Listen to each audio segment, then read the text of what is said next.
नमस्कार, मी श्वेता. आपण पाहताय न्यूज 18 लोकमत. सुरुवातीला एक मोठी बातमी आहे.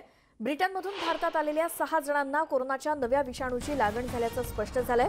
या 6 पैकी 3 जण बेंगळुरूचे आहेत तर 2 जण हैदराबादचे आहेत. एकूण 6 भारतीयांना नव्या कोरोनाच्या स्ट्रेनची लागण झाली असं म्हणावं लागेल, कारण ब्रिटनहून आलेल्या 6 भारतीयांना कोरोनाच्या नव्या विषाणूनं ग्रासलेला आहे. या संदर्भात आपण अधिक बोलणार आहोत. भाऊसाहेब हिरे वैद्यकीय महाविद्यालयाचे डीन डॉक्टर पल्लवी सापळे आपल्यासोबत फोनलाईनवरती जोडल्या गेल्यात. डॉक्टर पल्लवीजी, आपलं स्वागत न्यूज 18 लोकमतमध्ये. आणि सध्या ब्रिटनमधून जे नागरिक भारतामध्ये येत आहेत त्यांच्यामध्ये काही जणांना कोरोनाच्या नव्या स्ट्रेनची लागण झाली आहे. काय सांगाल या नव्या स्ट्रेनबद्दल? ब्रिटनमध्ये एप्रिल महिन्यापासून ते कुठलेही पॉझिटिव्ह सॅम्पल आले तर त्यातले 10% सॅम्पल्स ते चेक करत होते आणि त्याच्यात त्यांना खूप म्युटेशन्स मध्ये बदल दिसत होते. पण ही जी नवीन स्ट्रेन आहे हे त्यांना खूप मोठ्या संख्येतल्या पॉझिटिव्ह रुग्णात एक तर दिसू लागलं आणि बाकी ज्या स्ट्रेन्स होत्या त्या पेशंटच्या आजारावर किंवा उपचारावर फार परिणाम पडत नव्हता.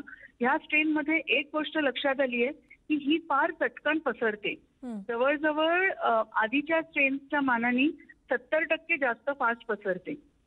जमेची बाजू किंवा चांगली बाजू आपल्यासाठी ही आहे की ती जुन्या स्ट्रेनपेक्षा जास्त घातक आहे किंवा त्यांनी मृत्यूदर वाढतोय असं काही दिसण्यात अजूनपर्यंत तरी आलेलं नाहीये. आणि कोरोना व्हायरस सगळ्यांनाच आश्चर्यचकित करतोय. नाहीतर एक जनरल आमचा व्हायरोलॉजीचा नियम असतो की जे व्हायरस सहज पसरतं ते घातक कमी असतं. आपण आशा करूया की कोरोना हे नवीन स्ट्रेन असं वागेल, पण ती आशा तुम्हाला आजारापासून वाचवणार नाहीये. चांगली गोष्ट ही आहे की जुनी स्ट्रेन असो वा नवी स्ट्रेन असो, आपल्यापासून तिला दूर ठेवायचे रस्ते काय बदलले नाहीयेत. तेच आहेत मास्क वापरणे, अंतर ठेवणे आणि हात स्वच्छ ठेवणे. तर आपल्याच पुरतं आपण अजूनही तेच पाळायचे. बरं, मात्र कोरोनाचा नवीन स्ट्रेन जरी असला तरी काळजी घेण्यामध्ये आणखीन काही त्याच्यामध्ये तुम्ही ऍडिशन कराल का, किंवा आणखीन काही विशेष काळजी घ्यायला हवी? जोपर्यंत आपल्याला कळत नाही की हे स्ट्रेन घातक जास्त आहे की नाही, पसरतं जास्त एवढं नक्की. त्यामुळे जर तुम्हाला कल्पना असेल की कोणी परदेशातून आलंय तर जसं आपण सुरुवातीला मार्च एप्रिल मध्ये जसं करायचो तसं त्या व्यक्तींपासून थोडं दूर राहावं. तुमच्या घरात असेल तर त्यांनी, घरातली एक व्यक्ती परदेशातून आली असेल तर त्यांनी स्वतःला सेल्फ आयसोलेट जमेल तितकं करावं. हे आपण पाळलं पाहिजे. आणि जी व्यक्ती बाहेरून आली आहे तिने देखील तेवढं पाळलं पाहिजे. जोपर्यंत आपल्याला पुढचं चित्र कळत नाही की हे व्हायरस आणि जुन्या व्हायरसमध्ये काय फरक आहे, तोपर्यंत आपण तेवढं वेगळं वागलं पाहिजे. बरं, मात्र त्याची तपासणी नेमकी कशा पद्धतीनं होईल किंवा निदान? नाही, त्याची तपासणी किंवा टेस्टिंग, फॉर्च्युनेटली कधी कधी व्हायरस इतकं बदलतं की ज्या जुन्या टेस्ट आहेत त्या निरुपयोगी होऊन जातात. ते हे नवं व्हायरस शोधूच शकत नाहीत. पण आपल्याकडे आता जे चांगल्या प्रतीच्या RT-PCR टेस्ट आहेत ह्या दोन्ही स्ट्रेन्स चेक करतात. पण त्या रिपोर्टमध्ये फक्त एवढंच करतं की तुम्ही कोरोना पॉझिटिव्ह आहात की नाही. ते नव्या स्ट्रेनचं आहे की न कळायला जेनेटिक लॅबमध्ये पाठवावं लागतं. आता पण जे आपण बोललो सुरुवातीला की 6 पेशंट जे पॉझिटिव्ह आले त्यांचे सॅम्पल पॉझिटिव्ह आल्यावर ते जेनेटिक टेस्टिंगसाठी पाठवले गेले. आपल्या महाराष्ट्रात NIV ला पाठवले गेले, तसंच हैदराबाद आणि कर्नाटकामध्ये पाठवले गेले. आणि त्या लॅबनी पिकअप केलं की हे जे पॉझिटिव्ह सॅम्पल आहेत ह्यातलं जे व्हायरस आहे कोरोना व्हायरस हे नव्या स्ट्रेनचं आहे. त्यामुळे आपल्याला आपल्या टेस्टिंग RT-PCR असू दे किंवा आता रॅपिड अँटीजेन किंवा CT-NAT, TrueNAT जे टेस्ट आहेत त्याच्यात पॉझिटिव्ह आणि निगेटिव्ह कळेल. पण नवीन स्ट्रेन आहे का जुनं हे त्या टेस्टमधून नाही कळणार. जी, डॉक्टर पल्लवीजी खूप धन्यवाद. तुम्ही न्यूज 18 लोकमतशी बोललात आणि ही माहिती आम्हाला दिलीत. 6 भारतीयांना नव्या कोरोनाची लागण झाल्याची माहिती समोर आलेली आहे. त्यातील 1 जण पुण्याचा आहे. देशामध्ये एकूण 6 भारतीयांना किंवा 6 नागरिकांना या कोरोनाच्या नव्या स्ट्रेनची लागण झाली आहे. तर नव्या विषाणूची लागण झाली. 25 नोव्हेंबर पासून 33,000 जण ब्रिटनमधून भारतामध्ये आलेले आहेत. नव्या विषाणूबाबत आपल्याकडे कोणती माहिती आपण पाहूया. 33,000 पैकी 114 जण हे पॉझिटिव्ह आढळलेले आहेत. त्यानंतर 114 पैकी 6 जणांमध्ये नवा विषाणू आढळलेला आहे. त्यापैकी या 6 जणांपैकी बेंगळुरू, हैदराबाद आणि पुण्यामध्ये चाचण्या सुरू आहेत. या सगळ्या 6 जणांना सध्या विलगीकरणामध्ये ठेवण्यात आले. परिस्थिती सध्या नियंत्रणात आहे, मात्र काळजीचं कारण नाही असं देखील आवाहन केलं जात आहे. आतापर्यंत जगात 12 देशांमध्ये हा नवा विषाणू आढळलेला आहे आणि भारतामध्ये सुद्धा त्या रुग्णांची संख्या आता 6 झाली आहे.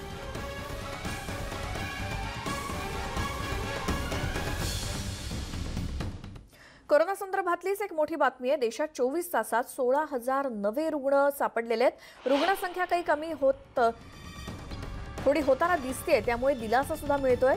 रुग्णसंख्या देशामध्ये त्या मानाने कमी आता दिसते, त्यामुळे नव्या रुग्णांची संख्या सुद्धा कमी दिसायला लागली आहे. ही एक दिलासादायक बातमी म्हणावी लागेल.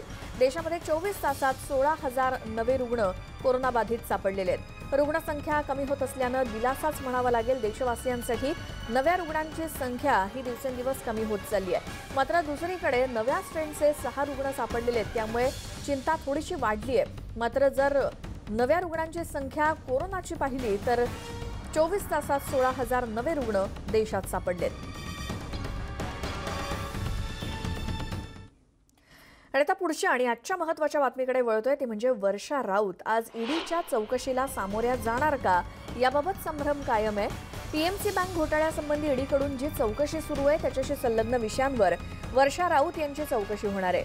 वर्षा यांचे पती संजय राऊत यांनी काल पत्रकार परिषद घेऊन भाजपवरती आगपाखड केली. अलीकडेच एकनाथ खडसे असतील किंवा प्रताप सरनाईक आणि आता वर्षा राऊत यांना ईडीकडून नोटीस आली आहे. आज वर्षा राऊत यांना ईडीनं चौकशीसाठी समन्स बजावलंय, त्यामुळे त्या आजच चौकशीला जाणार का की नाही या संदर्भात अजूनही संभ्रमावस्थाच आहे.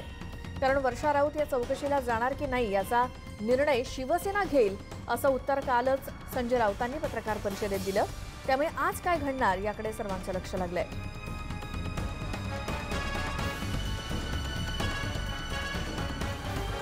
या संदर्भातली माहिती आपण घेऊयात. सागर कुलकर्णी आमचे प्रतिनिधी मुंबईतून आपल्यासोबत आहेत. सागर, एकतर आता 11 वाजण्याच्या सुमारास ईडीकडून चौकशीसाठी बोलावलं जातं. आता काही वेळच शिल्लक राहिलेला आहे. निर्णय झालाय का वर्षा राऊत आज चौकशीसाठी हजर राहणार की नाही?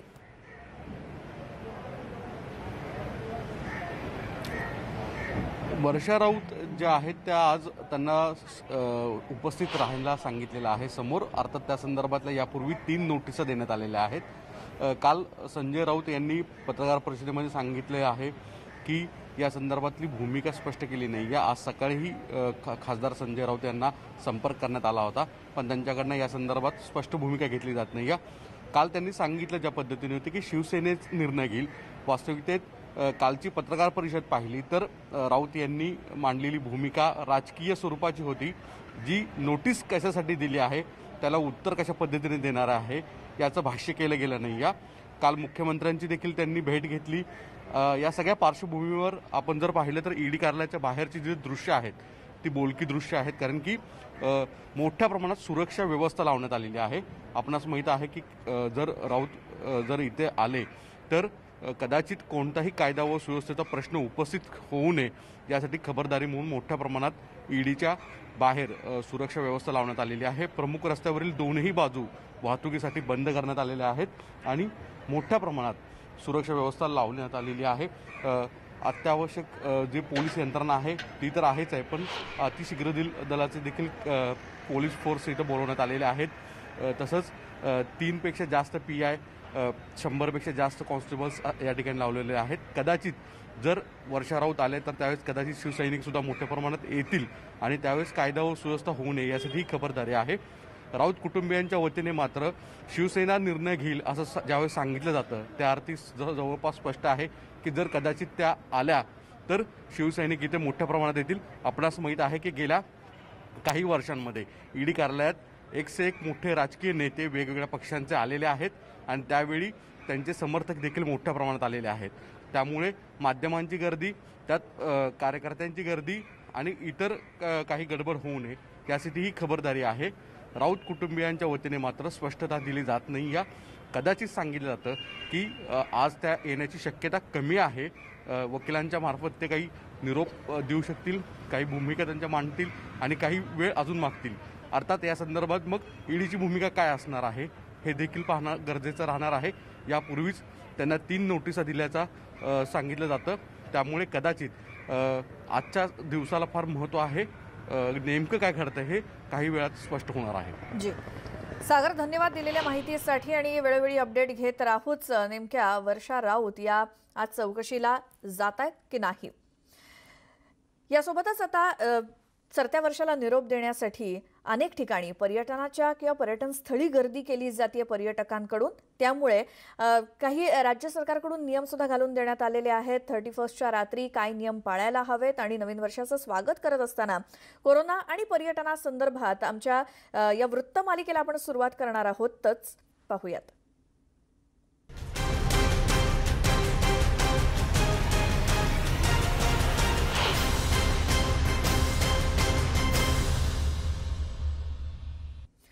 तर आजच्या वृत्तमालिकेत तुमचं स्वागत. आणि नवीन वर्ष अवघ्या 2 दिवसांवरती येऊन ठेपलेलं आहे. त्यामुळे सुरू असलेल्या वर्षाला किंवा सरत्या वर्षाला निरोप देण्यासाठी आणि नवीन वर्षाच्या स्वागतासाठी तुम्ही जर काही स्पेशल प्लॅन करत असाल तर जरा थांबा, कारण यंदाचं नवीन वर्षाच्या सेलिब्रेशनवरती काही मर्यादा आहेत. राज्यामध्ये 31 आणि न्यू इयरच्या पार्श्वभूमीवर राज्य सरकारकडून मार्गदर्शक सूचना जारी करण्यात आल्या आहेत. राज्यामध्ये 5 जानेवारीपर्यंत रात्री 11 वाजल्यापासून ते सकाळी 6 वाजेपर्यंत संचारबंदी लागू करण्यात आली आहे. पण नूतन वर्षाचं स्वागत अत्यंत साधेपणानं करण्याचं आवाहन राज्य सरकारकडून केलेलं आहे. समुद्रकिनारे किंवा बागा असतील, रस्त्यावरती सोशल डिस्टन्सिंगचं पालन करणं बंधनकारक आहे. तर 60 वर्षांवरील आणि 10 वर्षांखालील मुलांना घरात राहण्याचं आवाहन करण्यात आलंय. धार्मिक आणि सांस्कृतिक कार्यक्रमांचं आयोजन करण्यास मनाई आहे. फटाक्यांच्या आतिषबाजीवरती सुद्धा बंदी घालण्यात आली आहे. त्यामुळे जर 31 डिसेंबरला आणि 1 जानेवारीला घराबाहेर पडून काही प्लॅन करत असाल तर सांभाळून, कारण पोलिसांची करडी नजर तुमच्यावर असणार आहे.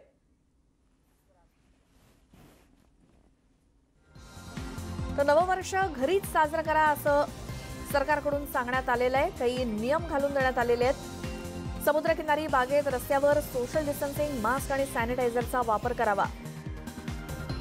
मार्गदर्शक तत्व जारी करण्यात आली आहेत. नवीन वर्षाच्या स्वागतासंदर्भात पर्यटन स्थळी नागरिकांनी आरोग्याची काळजी घ्या. 60 वर्षांवरील नागरिक आणि 10 वर्षांखालील मुलांनी शक्यतो घरातच राहावं. धार्मिक किंवा सांस्कृतिक कार्यक्रमांचं आयोजन करण्यास मनाई करण्यात आली आहे. धार्मिक स्थळांवर कोरोना संदर्भातील नियमांचं पालन करणं बंधनकारक असणार आहे. फटाक्यांच्या आतिषबाजीवर देखील बंदी आहे, कारण नवीन वर्षाचं स्वागत करत असताना रात्री 12 वाजता अनेक ठिकाणी फटाके फोडले जातात. मात्र त्यावरती सुद्धा यंदा बंदी आहे.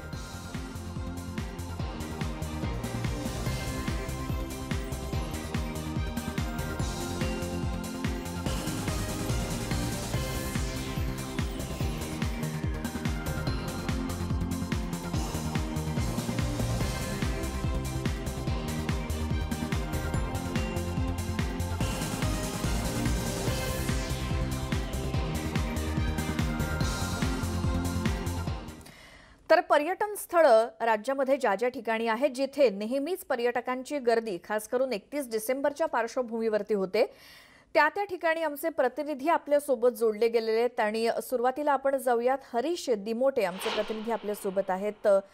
तर हरीश, आता तुम्ही नेमके कुठे आहात? तिथे पर्यटनासाठी पर्यटक नेहमी कशी गर्दी असते, यंदा काय नियम आहेत आणि सध्याचं चित्र काय?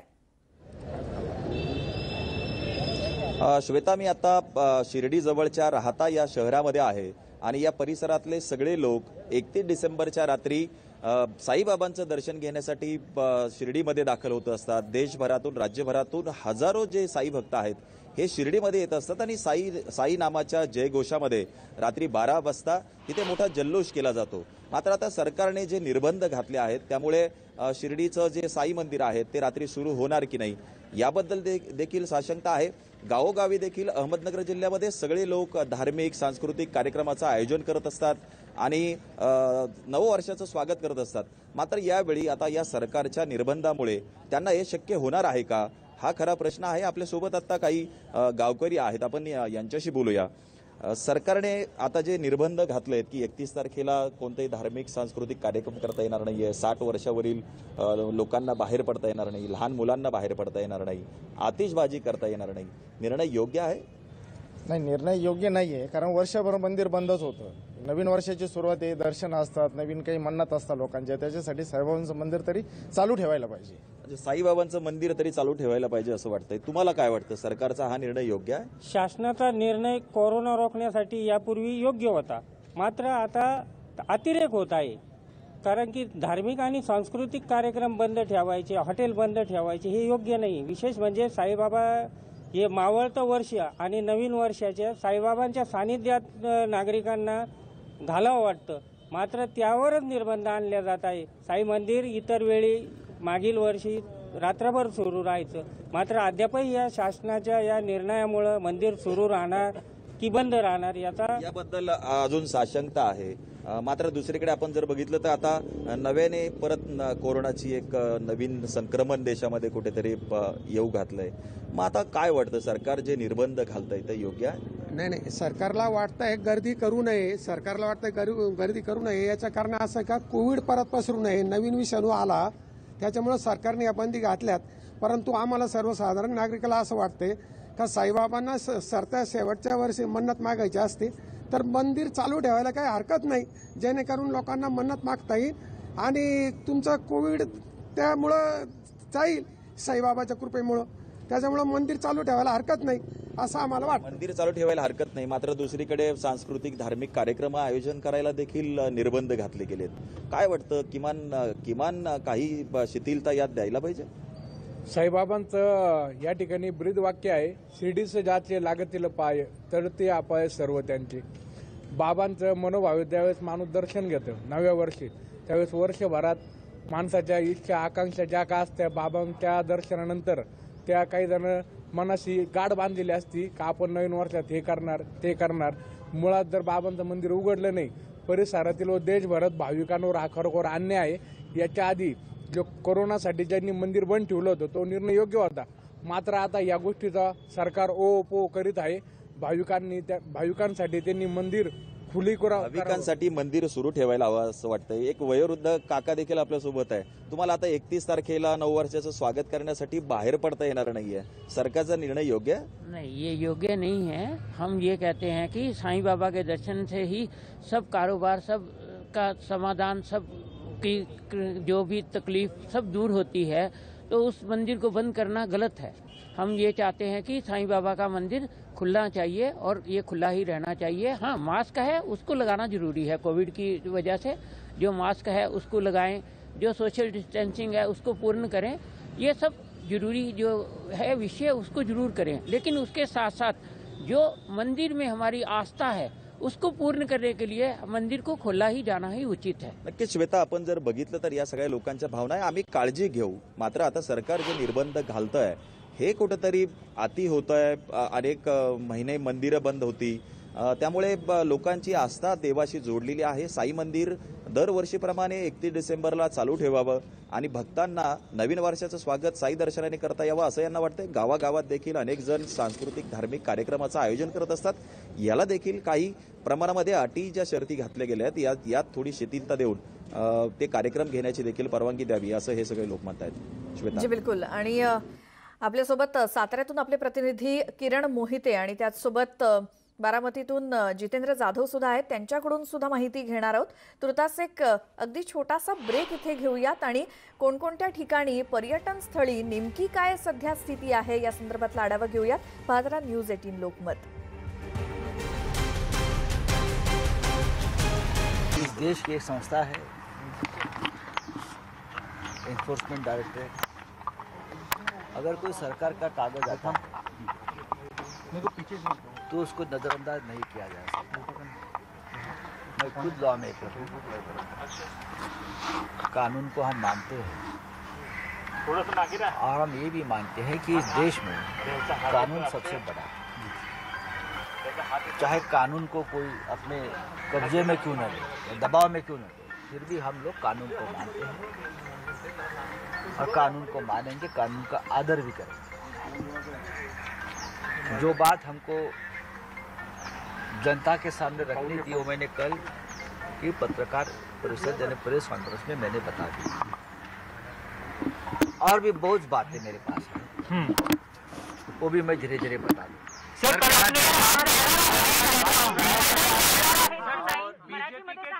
ये जो हमारी बातें हैं वो देश को और ईडी है उनके लिए भी मार्गदर्शक रहेंगे। बात रही आप जो सामने मेरे खड़े हो श्रीमती वर्षा राउत जी की नोटिस के बारे में। नोटिस अब तक मैंने देखी नहीं है, नोटिस मेरे नाम पर नहीं है, मैंने देखी नहीं, मुझे देखने की ज़रूरत भी नहीं है, क्योंकि मुझे मालूम है ये सब राजनीति कैसे चलती है, तो चलने दो, लेकिन हम उसका जवाब देंगे। सर, बीजेपी के 3 नेताओं की बात की कि 3 नेता हैं जो लगातार ईडी ऑफिस जाते हैं, मैं जानता हूं, तो वो कौन से 3 नेता हैं? मैंने कहा ना कि धीरे धीरे सबको उसका मार्गदर्शन मैं करूंगा। सर, बता दिया कि मैंने अब तक नोटिस देखी नहीं है, लेकिन उसका जवाब दिया जाएगा। कानून का रिस्पेक्ट करना चाहिए, इस देश में कानून है आज भी, और अगर हमारे जैसे लोग कानून का आदर नहीं करेंगे तो कौन करेंगे। मराठी टाइम मांगा है सर, 5 जनवरी तक आप लोगों ने टाइम मांगा है सर? जी हाँ, थोड़ा टाइम, अभी इतनी बड़ी केस है, पूरा देश हिल गया है, और कुछ नहीं देश में हमारे आजकल कुछ नहीं है ना। मेरे पास जो 120 लोगों की लिस्ट मैंने बनाई है वो देने के बाद शायद ईडी को बड़ा काम मिल जाएगा, सरकार को बड़ा काम मिल जाएगा, लेकिन अब तो ये एक ही केस इस देश में चल रहा है जो 50 लाख का है।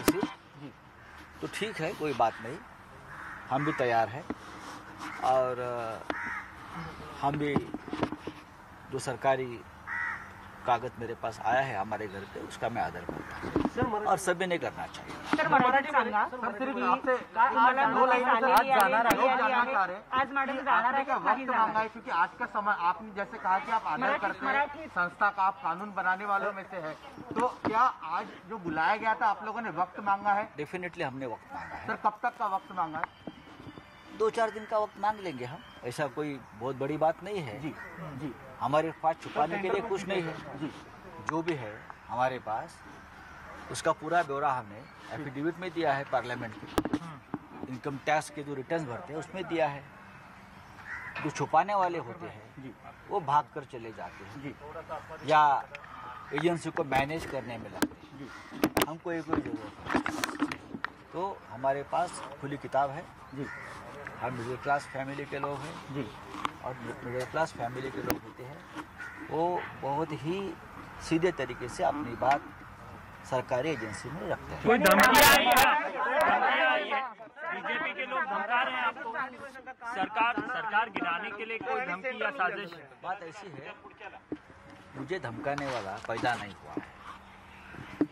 मैंने जो बात की है कि उनकी इस प्रकार की भाषा थी कि हम सरकार गिराने के लिए कुछ भी कर सकते हैं, मैं उसको धमकी मानता हूँ सरकार की, और मुझे धमकी देने वाला पैदा नहीं हुआ। जो मुझे धमकी देगा वो नहीं रहेगा। नाही आलेली आहे, नेमकं काय? काल त्याच्यावर सविस्तर बोलू। मी एक स्वतः कायद्याचं पालन करणारा नागरिक आहे, मी संसदेचा सदस्य आहे, आम्ही कायदे बनवतो, आम्ही कायद्यावर चर्चा करतो। त्याच्यामुळे जर सरकारच्या तपास यंत्रणेकडून माझ्या कुटुंबाला एखादा कागद आला असेल तर त्याचा आदर करणं हे आमचं कर्तव्य आहे। भले त्याच्याविषयी काय मतभेद असतील, तुम्ही वेळ मागून घेतली, काही राजकारण आहे, अर्थात त्याच्यावेगळे राजकारण आहे, सगळ्यांना माहिती आहे, पण त्या राजकारणाचाही मी आदर करतो। सध्या या संस्थांना दुसरं काही काम नाही, सरकार विरोधक जे आहेत, खास करून भाजपा विरोधक आहेत, त्यांचा कशा प्रकारे मानसिक छळ करता येईल किंवा इतर गोष्टींना छळ करता येईल हे त्यांचं एक राष्ट्रीय कर्तव्य आहे। त्या राष्ट्रीय कर्तव्याचा सुद्धा आम्ही आदर करतो, कारण शेवटी त्यांनाही काहीतरी काम पाहिजे, त्यांना हुकूम मानायचे असतात, हे हुकुमाचे ताबेदार आहेत। त्याच्यामुळे मला ईडीची कीव येते। या संस्था ह्यांना कधी काळी फार प्रतिष्ठा होती, आता ह्यांचा कोणी आदर आणि ह्यांना कोणी प्रतिष्ठा देत नाही या सगळ्या एजन्सीला, कारण ह्यांना सरकारचे नोकर मानलं जातं, सरकारी गुलाम मानलं जातं, ही या देशाची शोकांतिक आहे.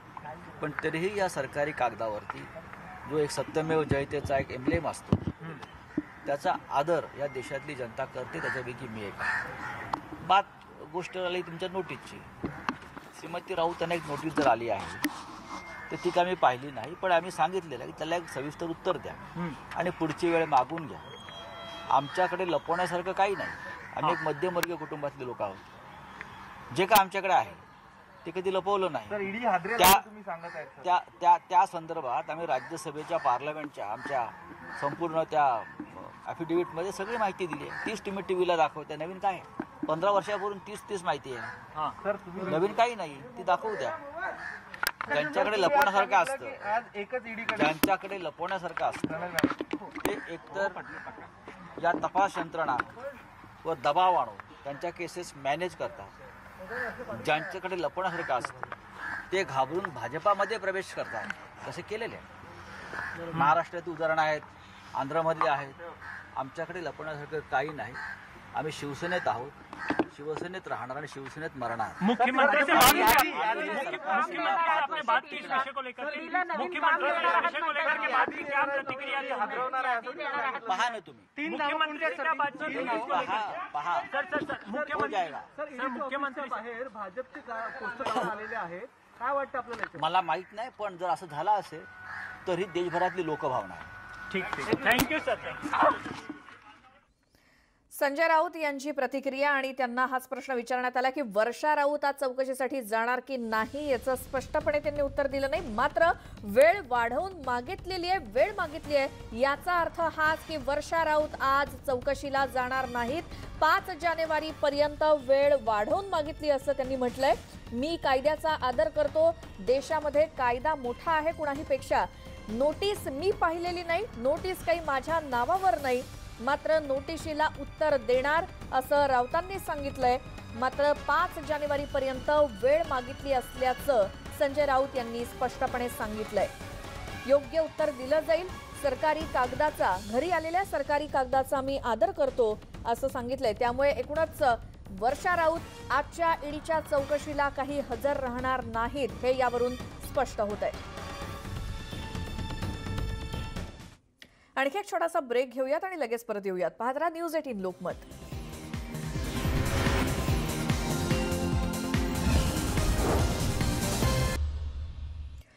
ब्रेकनंतर आमच्या वृत्तमालिकेत तुमचं स्वागत. सध्या नवीन वर्षाचं स्वागत करत असताना काही नियम लागू करण्यात आलेले आहेत आणि त्यानुसार ती खबरदारी पर्यटकांना घ्यावीच लागणार आहे. या संदर्भात आपण अधिक माहिती घेणार आहोत. साताऱ्यातून आमचे प्रतिनिधी किरण मोहिते आपल्या सोबत आहेत, तर दुसरीकडे बारामतीमधून जितेंद्र जाधव आहेत. सुरुवातीला साताऱ्यात जाऊयात. किरण, साताऱ्यामध्ये सध्या काय परिस्थिती आहे? जर नियम आपण पाहिले तर ते सगळे पाळावेच लागणार आहेत सगळ्यांना. त्यामुळे साताऱ्यात 31 डिसेंबरच्या पार्श्वभूमीवर पर्यटकांची गर्दी होतीये का?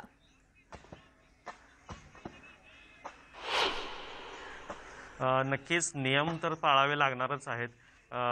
31 डिसेंबर आणि नवीन वर्षाचं स्वागत करण्यासाठी पर्यटक मोठ्या प्रमाणात सातारमध्ये दाखल झालेले आहेत. मात्र यावर्षी कोरोनाच्या पार्श्वभूमीवर राज्य सरकारने काही नियमावली जाहीर केलेली आहे. त्यानुसार लोकांना ते नियम पाळावे लागणार आहेत. आपल्यासोबत काही सातारकर आहेत, त्यांच्याशी आपण चर्चा करणार आहोत.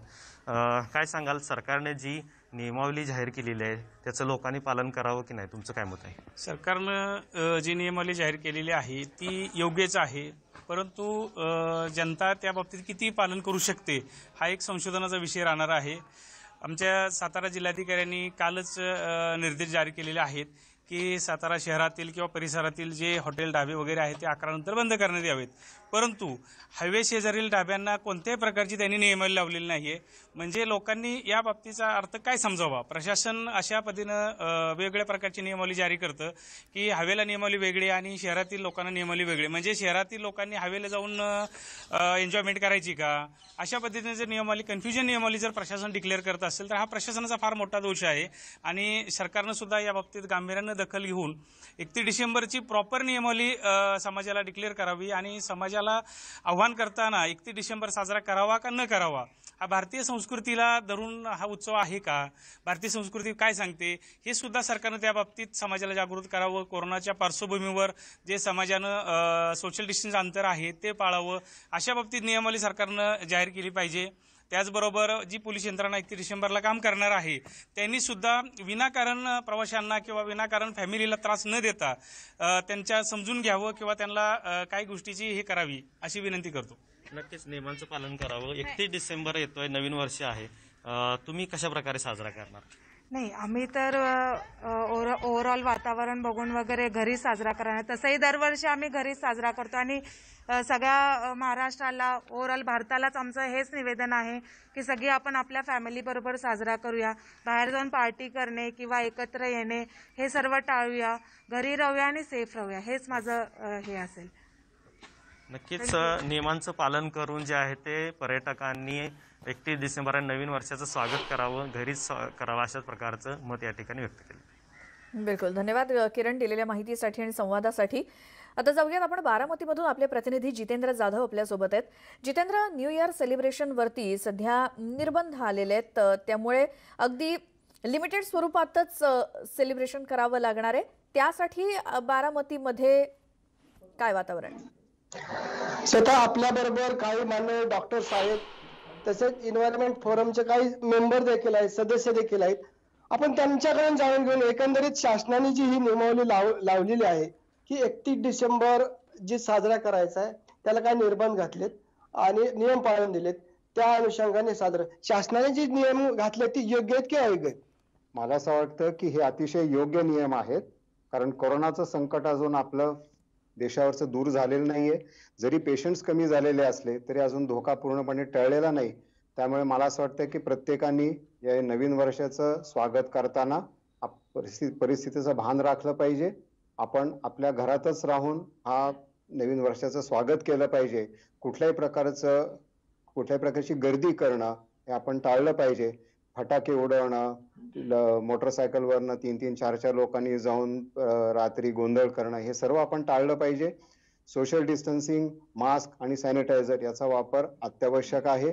तरुणाईने याचंही भान ठेवलं पाहिजे की आपण आपल्या कृतीमुळे आपल्या घरातील जे ज्येष्ठ नागरिक आहेत त्यांचा जीव आपण धोक्यात घालू शकतो. याचं मला असं वाटतं की तरुणाईने भान ठेवलं पाहिजे आणि आपल्यामुळे इतरांना त्रास होणार नाही याची आपण सर्वांनी काळजी घेतली पाहिजे. त्याच्यामुळे हे जे निर्बंध घातलेले आहेत शासनाने हे अतिशय योग्य आहेत असं मला वाटतं. असं जरी असलं तरी हे नियम फक्त शहरामध्ये पाळले जातात, परंतु ग्रामीण भागात त्याचे नियमाची अंमलबजावणी होत नाही. काय सांगाल सर? कुठलेही नियम शासन ज्यावेळेस करतं त्यावेळेस ते समाजाच्या हिताचेच असतात. त्यामुळं आपण सर्व नागरिकांनीच स्वयंशिस्त पाळणं हे अतिशय गरजेचं असतं. किंबहुना स्वयंशिस्त पाळूनच आपण या कोरोनाच्या संकटाशी मुकाबला करू शकू. हा मुकाबला करत असताना पोलीस फौज उभा करायचे, चौक सगळे बंद करायचे, अशा पद्धतीने हे कधीच युद्ध आपण जिंकू शकणार नाही. आता जे मोठ्या शहरातलं लोन आहे तेच हळूहळू. अगदी बरोबर जितेंद्र, धन्यवाद या संवादासाठी. त्यामुळे हे जे नियम घालून देण्यात आलेले आहेत ते पाळलेच पाहिजेत असं एकंदरीतच नागरिकांचं म्हणणं आहे. एक छोटासा ब्रेक इथे घेऊयात आणि लगेच परत येऊयात.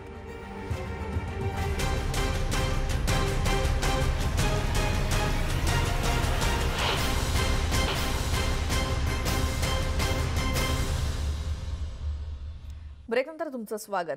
नवीन वर्ष अवघ्या 2 दिवसांवर येऊन ठेपलंय, त्यामुळे सुरू वर्षाला किंवा चालू असलेल्या वर्षाला निरोप देण्यासाठी आणि नवीन वर्षाच्या स्वागतासाठी तुम्ही जर काही स्पेशल प्लॅन करत असाल तर जरा थांबा, कारण यंदाच्या नवीन वर्षाच्या सेलिब्रेशनवरती काही मर्यादा आहेत.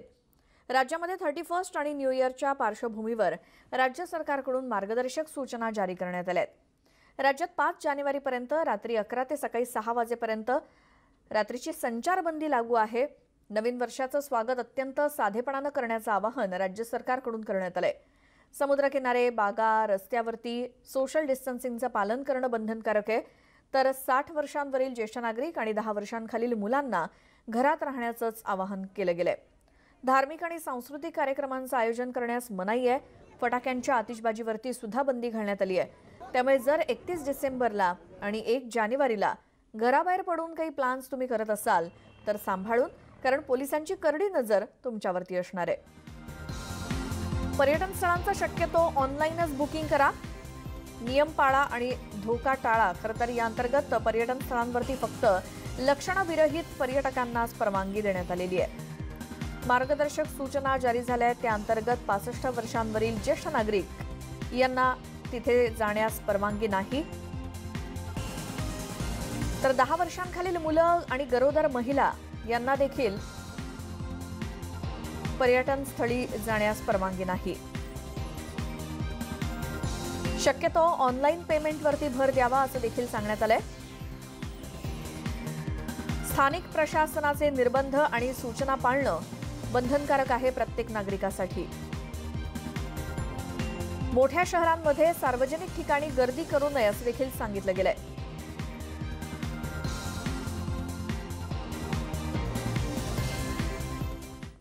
तर या वृत्तमालिकेत वेळ झाली आहे इथेच थांबण्याची. मात्र तुम्ही पाहत राहा न्यूज 18 लोकमत.